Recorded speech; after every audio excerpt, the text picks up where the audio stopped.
लक्ष्मी नारायण जी, आप क्या मानते हैं, क्योंकि मध्य प्रदेश की फसल जो आती है वो बाजार को सबसे पहले चलाती है, लेकिन इस बार गुंटूर की फसल अच्छी थी, मध्य प्रदेश पीटा और वहाँ एक शॉर्टेज बनी थी मिर्च में, तो क्या असर हुआ पूरा मध्य प्रदेश की फसल का व्यापार पर?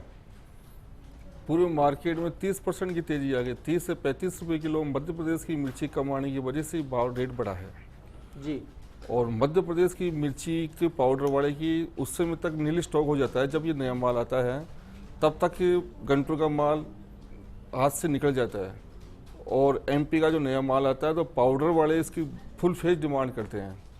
उनको माल मिला नहीं, वो खाली रहे और एकदम से टूट पड़े गंटूर की। जैसे आवक चालू हुआ तो वहीं से इसका रेस आगे करीबन 30 रुपये किलो की इस तेजी एक महीने में लेकर चालू कर दिया। तो सर, इस साल जो लाल मिर्च के दाम काफ़ी मजबूत है, इन भावों को देखते हुए आप क्या मानते हैं कि खरीफ सीजन जो नया शुरू होने जा रहा है उसमें किसान मिर्च की खेती बढ़ाएंगे या उनकी रणनीति क्या होगी? नहीं, किसान खेती बढ़ाएंगे, लेकिन मध्य प्रदेश की सरकार उनको एक हिदायत दे रही है। एक मिनट लक्ष्मी नारायण जी, मैं आपको यहाँ रोकना चाहूँगा। हमारे साथ वरंगल से कारानी स्पाइसेस के राजू कारानी फोन लाइन पे कनेक्ट हैं। राजू जी, आपका स्वागत है हमारे इस कार्यक्रम सुर्खोई लाल मिर्च में। हेलो। हाँ बोलिए। हाँ राजू जी, लाल मिर्च के दाम इस साल सीजन की शुरुआत से ही मजबूत किस वजह से रहे हैं? देखिए, पहले तो मध्य प्रदेश का क्रॉप थोड़ा कम का रिपोर्ट था और फैक्ट जी जो आया वो काफी कम रहने की वजह से और सप्लाई और डिमांड में भी काफी डिफरेंस रहने की वजह से जी। और डिमांड से के कंपेयर में सप्लाई कम था। कि कितना अंतर रहा दोनों के बीच में, सप्लाई और डिमांड के बीच, एक मोटे तौर पर हम देखें तो? होना चाहिए था 10 से 15 रुपए का या 20 रुपए का अंतर, मगर ये तो 50 रुपए के ऊपर अंतर निकल गया था। फिर बायर्स के हाथ में कमान चले गया था ऑलमोस्ट ऑल। और लाल मिर्च की हम एक्सपोर्ट की बात करें तो उस बाजार के कैसे हालात है? एक्सपोर्ट फ्रंट पर किस तरह की स्थिति देखने को मिल रही है अभी? रेट्स बढ़ जाने के बाद थोड़ा एक्सपोर्ट धीमा हो गया है, फिर भी दूसरे पूरे वर्ल्ड में चिल्ली कम प्रोड्यूस होने की वजह से एक्सपोर्ट का सपोर्ट अच्छा ही है। अच्छा, और आने वाले दिनों में लाल मिर्च के दामों की रेंज क्या रह सकती है, जबकि आप कह रहे हैं कि डोमेस्टिक डिमांड अच्छी है, एक्सपोर्ट की डिमांड सामान्य से ठीक ठाक सी चल रही है, इसमें प्राइस रेंज क्या रहेगी आने वाले दिनों में? अभी 2015 के आसपास अराउंड समवेयर अराउंड 90 और 100 का रेंज था। अगर प्राइस 110 115 का रहता था तो करेक्ट होता था, मगर ये प्राइस अभी ऑलमोस्ट ऑल 130 से 150 के बीच में है। यही प्राइस काफी ज्यादा है, इसमें करेक्शन होने की और जगह गुंजाइश है। कितना करेक्शन आप देख रहे हैं अभी? 25 रुपए का करेक्शन देख रहे हैं। जी जी। तो राजू जी, आपने हमसे बात करी, इसके लिए आपका धन्यवाद। तो लक्ष्मी नारायण जी, हम बात कर रहे थे कि किसानों की रणनीति क्या होगी। अभी आपने सुना भी कि वरंगल से राजू कारानी जी ने बताया कि डिमांड और सप्लाई दोनों के बीच अंतर होने से प्राइस बहुत तेजी से भागे लाल मिर्च के। ऐसे में किसान क्या करेंगे अगली खरीफ सीजन के लिए बुआई में? नहीं, किसान को जो मध्य प्रदेश सरकार ने हिदायत दे रखी है कि वायरस की वजह से आप मिर्ची की जगह दूसरे आइटम को तवचा दीजिए जी। तो इस वजह से किसान हो सकता है कुछ रुक जाए, लेकिन रेट इतना ऊंचा है, अब तक का रिकॉर्ड का रेट है, भविष्य में ऐसा रेट नहीं आया था।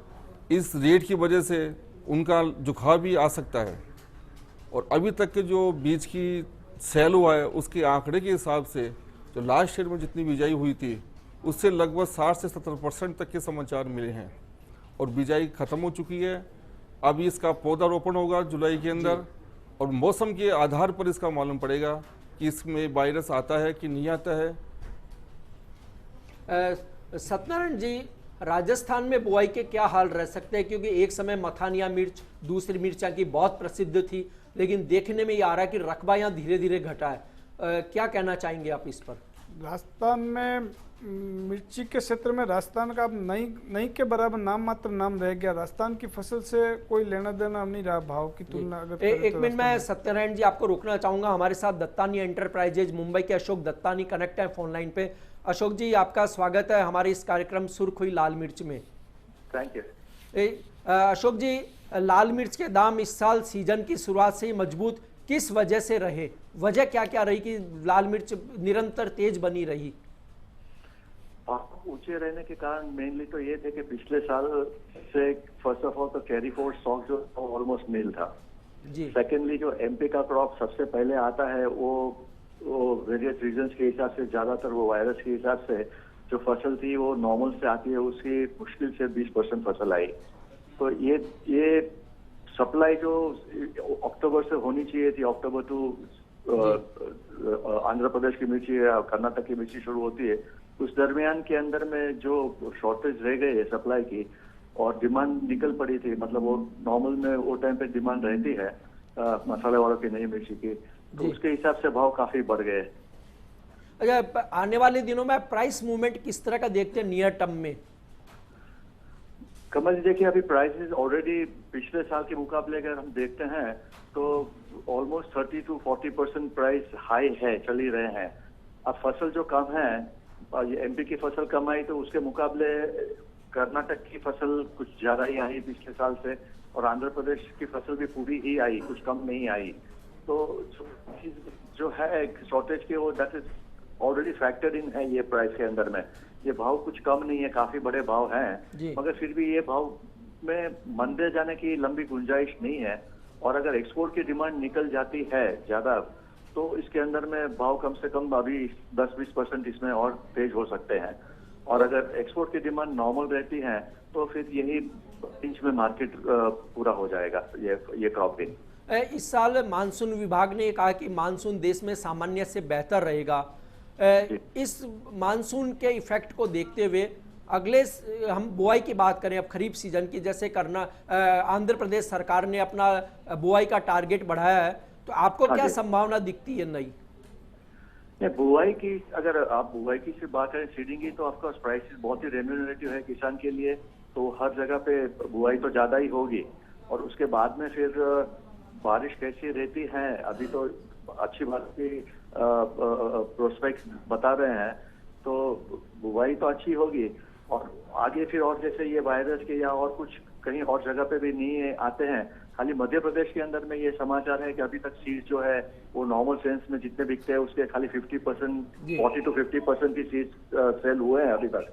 तो मध्य प्रदेश के अंदर में किसान जो है वो अभी रिस्क लेना नहीं चाह रहा है, और मध्य प्रदेश के अंदर में कन्वर्जन ज्यादा अलग मिर्ची को छोड़ के और फसलों की तरफ किसान का मूड बना हुआ रिपोर्ट आ रहे हैं। बाकी कर्नाटका और आंध्र प्रदेश जो बड़े फसल पैदा करने वाले रीजन्स है, वहाँ पे तो बुआई ज्यादा ही होगी, और फिर उसका अगर बारिश सही रहती है तो फिर क्रॉप भी अच्छी उतरनी चाहिए। अशोक जी, आपका बहुत बहुत धन्यवाद कि आपने अपने विचार यहाँ लाल मिर्च के लिए रखे।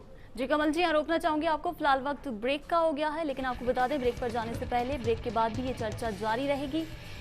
मिर्ची के आयात निर्यात प्राइस मूवमेंट सभी पर चर्चा आगे भी बनी रहेगी, तो बने रहिए फर्स्ट इंडिया न्यूज के साथ।